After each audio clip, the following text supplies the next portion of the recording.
So I spread my news because no one else is going to do it for me.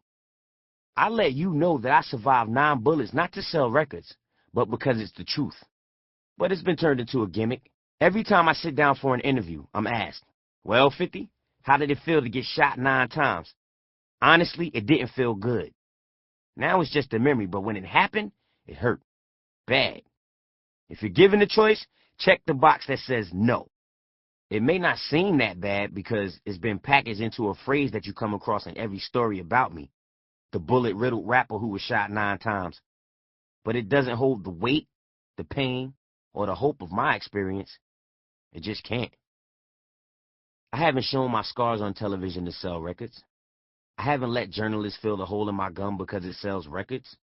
I've shared my reality because these are real situations that happen where I come from.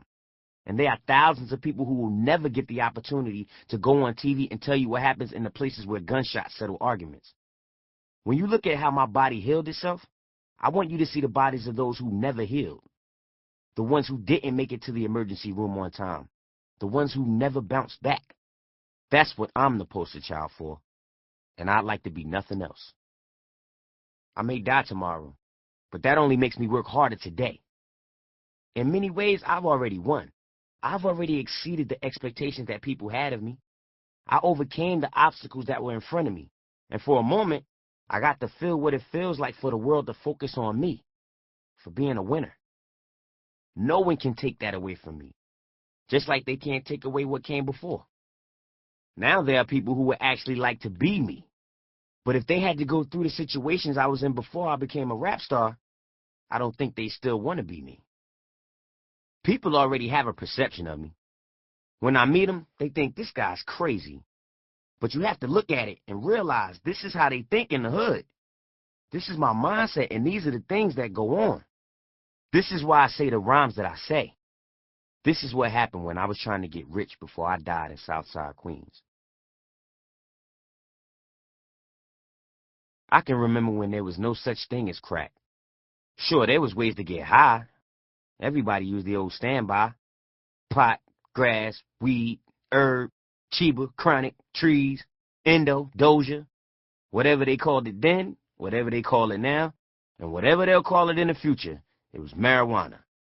It was an escape, a portable vacation. There was heroin, which came from morphine, which came from opium. Opium was around before Jesus. It was big in Asia, Europe, and the Middle East. They used it as medicine. Morphine hasn't been around as long. It was made as a painkiller at the beginning of the 19th century by a German physician who named it after Morpheus, the Greek god of dreams. In Vietnam War movies, when a soldier gets all shot up, he'll be in some serious pain, breathing all heavy, telling the guy holding his hand to make sure that his mom or girlfriend gets the little heart he had been making out of wood. The guy holding the soldier's hand will scream, "Doc, we need more morphine." Then the medic runs over and shoots the guy with a needle dose of the stuff. That's it. No more pain. He goes all peaceful, right into the arms of Morpheus. I guess heroin really cranked up the dream guy factor, because all I've ever seen it do is make people nod off like walking zombies. Cocaine's been around for a long time too, but it hasn't always been treated the way it's treated today.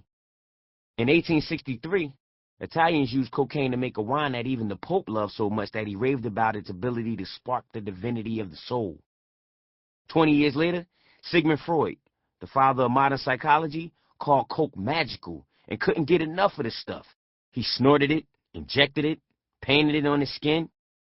At the time, cocaine was a wonder drug, a stimulant and a painkiller that cured everything from impotency to masturbation and was used as a surgical anesthetic.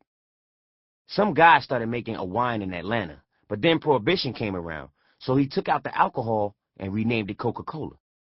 At the start of the 20th century, cocaine was deemed illegal, but it was still available if you knew the right people.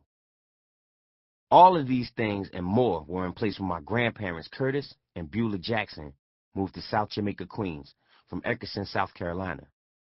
But there was no such thing as crack. That came later. Back then, Queens was a haven for relatively successful blacks. In the earliest part of the 20th century, there was Lewis Latimer, the inventor who expanded on the light bulb. To keep listening to this audiobook for free, click the link in the description. It will take you to a free Audible trial where you can listen to this and many other books for free for 30 days.